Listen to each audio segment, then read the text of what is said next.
ഈ കോവിലകം വാങ്ങിച്ച ആ ആള്. എന്താ കുട്ടിക്ക് പറയാനുള്ളത്?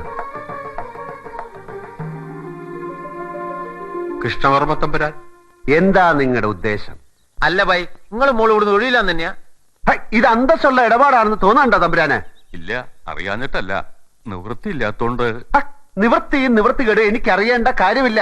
എന്നെ സംബന്ധിച്ചിടത്തോളം ഈ കോവിലകത്തിന്റെ ഉടമസ്ഥനുമായിട്ടുള്ള എല്ലാ ഇടപാടുകളും ഞാൻ തീർത്തു കഴിഞ്ഞിരിക്കുന്നു. ഈ കോവിലകവും ചുറ്റുമുള്ള സ്ഥലവും അതിൽ നിൽക്കുന്ന സ്ഥാവര ജംഗമവസ്തുക്കൾ തമ്പുരാനെ ഇങ്ങോട്ട് നോക്കാം. എന്ന് വെച്ചാൽ ഫർണിച്ചറുകൾ, കിണ്ടി, കിണ്ണം, ചരുവം, ചെമ്പുകുടങ്ങൾ, ഓട്ടുപാത്രങ്ങൾ, തൂക്കുവിളക്കൽ, ഡീറ്റെയിൽ ലിസ്റ്റ് എന്റെ കയ്യിലുണ്ട്. എല്ലാത്തിനും ചേർത്ത് അവർ ചോദിച്ച വിലയും കൊടുത്തു കഴിഞ്ഞു. പ്രശ്നം പോലീസ് സ്റ്റേഷനിലേക്കും അവിടുന്ന് കോടതിയിലേക്ക് നീളും. എനിക്കതൊന്നും ഇഷ്ടമല്ല, അതിനുള്ള സമയമില്ല. നിങ്ങളുടെ കൂടെയുള്ള പെൺകുട്ടിക്ക് ഈ പ്രോപ്പർട്ടിയിൽ അവകാശം ഉണ്ടെന്ന് സ്ഥാപിച്ചെടുക്കാൻ നിങ്ങൾ കോടതിയിൽ പോയി ഫൈറ്റ് ചെയ്യൂ. പക്ഷേ അതല്ല, ഇവിടുന്ന് ഇറങ്ങിയ ശേഷം മതി. അങ്ങനെ ഇറങ്ങാൻ ഞങ്ങൾ തീരുമാനിച്ചിട്ടില്ല. നമ്മൾ ചതിച്ചല്ലേ എല്ലാരും കൂടി. നിങ്ങൾ അതിന് കൂട്ടു നിന്നു. എന്ത് വിഡ്ഢിത്തമാണ് ഈ കുട്ടി പറയുന്നത്? ഞാൻ ചതിച്ചെന്ന്, ഞാൻ ചതിച്ചു. അങ്ങനെ പറയരുത് മോളെ. കുട്ടിയോട് അവര് ചെയ്ത വഞ്ചനയ്ക്ക് ഈ പാവം തമ്പുരാൻ എന്ത് പഴിച്ചു? അത് തിരക്കേടില്ല, കട്ടോനെ കിട്ടിയില്ല, കിട്ടിയോനെ പിടിക്കാ. ഇനിയിപ്പോ തമ്പുരാന് ദയ തോന്നിയാലേ എന്തെങ്കിലും രക്ഷയുള്ളൂ മോളെ. തമ്പുരാന് ദയ തോന്നാൻ ബുദ്ധിമുട്ടാണ് നമ്പീശൻ.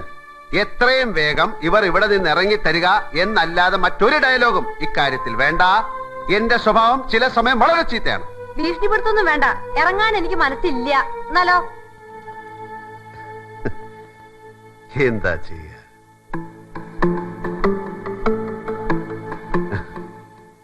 മോളു ഈ ബോംബെ എന്ന് കേട്ടിട്ടുണ്ടോ?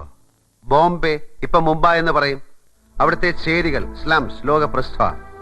മോഷ്ടാക്കളും പിടിച്ചുപറിക്കാരും ഗുണ്ടകളും കൊള്ളക്കാരും ഒക്കെയുള്ള ധാരാവിയിലെ ഒരു ചേരി ഈ ഞാൻ ഒരൊറ്റ രാത്രി കൊണ്ട് ഒഴിപ്പിച്ചിട്ടുണ്ട്. ഒരൊറ്റ രാത്രി കൊണ്ട്. ആ എന്നെ സംബന്ധിച്ചിടത്തോളം കുട്ടിയെയും കാർന്നവരെ ഇവിടെ ഇറക്കി വിടുക എന്ന് പറയുന്നത് പൂ പറിക്കുന്ന പോലുള്ള ഈസി ആയുള്ള ഒരു ജോലിയാണ്.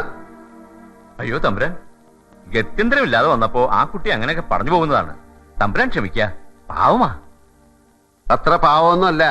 കുട്ടി 10ാം ക്ലാസ്സിലാണെങ്കിൽ 4 MA പഠിക്കണേ. 1-2 ദിവസത്തെ സാവകാശം തമ്പുരാൻ കൊടുക്കണം. ആ സമയം കൊണ്ട് ഒരു മാർഗം ഉണ്ടാക്കാം. തമ്പുരാൻ വരിക. വാ മോളെ.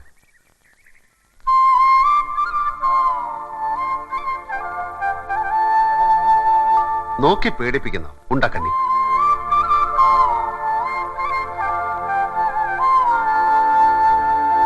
ചുമ്മാ